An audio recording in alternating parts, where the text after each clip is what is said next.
থেকে অনেকটা দূরে থেকে যাবে। আমাদের সমাজ যে কী করে চলবে সেটা তো আমাদের স্কুল থেকেই আমাদের শিখতে হবে। তাই তোমার নাতির উদ্দেশ্যে বলছি, তোমাকে স্কুলে যেতেই হবে। স্কুলে যদি তুমি না যাও তাহলে কিন্তু মানুষের মতো মানুষ হতে পারবে না। স্কুলে কি কি হয়েছে স্কুলে এখন দেখো, আমি এই 8টা দিন স্টুডেন্টস উইক শুরু করেছি, ছাত্রছাত্রীদের জন্য সপ্তাহ, অর্থাৎ মানে কি দুর্বল হয়েছে উইক মানে একটা যেমন দুর্বল, উইক মানে সপ্তাহ, সেই আমাকে ডাক্তার কহালো বানানের হেরফের হবে, ঠিক আছে? শরীর গোটা উইক না, সেই উইকটা আলাদা, সেই বানানটা আলাদা, বোঝা গেছে? উইক মানে সপ্তাহ, উইক মানে দুর্বল, দুটোই হয়।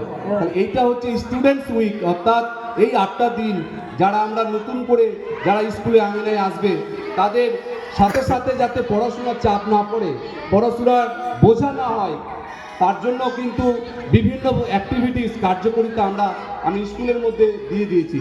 কেউ ছবি আঁকবে, কেউ গান করবে, কেউ আবৃত্তি করবে, কেউ নাচ করবে, কেউ কোলাজের কাজ করবে, কেউ মাটির কাজ করবে, সমাজ সচেতনতামূলক কথাবার্তা হবে, বিজ্ঞানকে জানবে, সমাজ ব্যবস্থাকে জানবে। এই একটা সপ্তাহ আমি তার জন্যই তো করে দিয়েছি স্কুলে। এইটার যদি আওতায় আসে সবাই, তাহলে সবাই কিন্তু শিক্ষার যে প্রথম প্রারম্ভিক ধাপ, এই ধাপটার মধ্য দিয়ে সে এগোতে পারবে। তাই একটা সপ্তাহ পড়াশোনাটাকে কমিয়ে দিয়ে আমরা কি করেছি, সেটাকে আনন্দদায়ক পাঠের মধ্যে। তাই তুমি স্কুলে যাও, অনেক অনেক আনন্দ পাবে এবং শিক্ষাটা তার পরে পরেই পেয়ে যাবে। আমি তো সবই শুনি, তত কিছু হাবার লাগে হয়েছে। স্কুল চালা যেতে হবে। হ্যাঁ, স্কুল নানার কথা শুন, এতদিন যে করলি আর করবি না। না না না, আর কেউ আমাকে বুঝাইতে পারবে না। এটাই চলিয়েছি, আর আমি থামি না না না। আমারও যে কিছু মনের কথা আছে নানার কাছে আমি কইব না। এমন কথা আছে জানি রে, সুযোগ পাবি না কহেলে। এদিকে ভয় লাগছে, এদিকে বলছি কি নানা, একটা কথা কইছিলাম। কি কথা? মানে আমার বেটিটা তো 9 ক্লাসে পড়ছিল, তো হঠাৎ করে একটা ভালো থেকে ছেলে দেখলাম, তো আমি বেটির বিয়াটা লাগিয়ে দিলাম। কি করেছো তুমি? মানে ব্যাপারটা সেটা নয়, ব্যাপারটা হয়েছে কি, সুযোগ ছাড়েনি। ছেলের 30 বিঘা সম্পত্তি আছে, ছেলের বাড়ি ঘর ভালো আছে। আমি ভাবলাম কি বেটির বিয়াটা যদি দিয়ে দিই, পড়াশোনা নয় হলো না, জামাইটা তো ভালো পাবো। মহামূর্খের মতো কাজ করেছো। আমি মেডিকেল সায়েন্সে সব কিছু বলে দিয়েছি। কি নানা?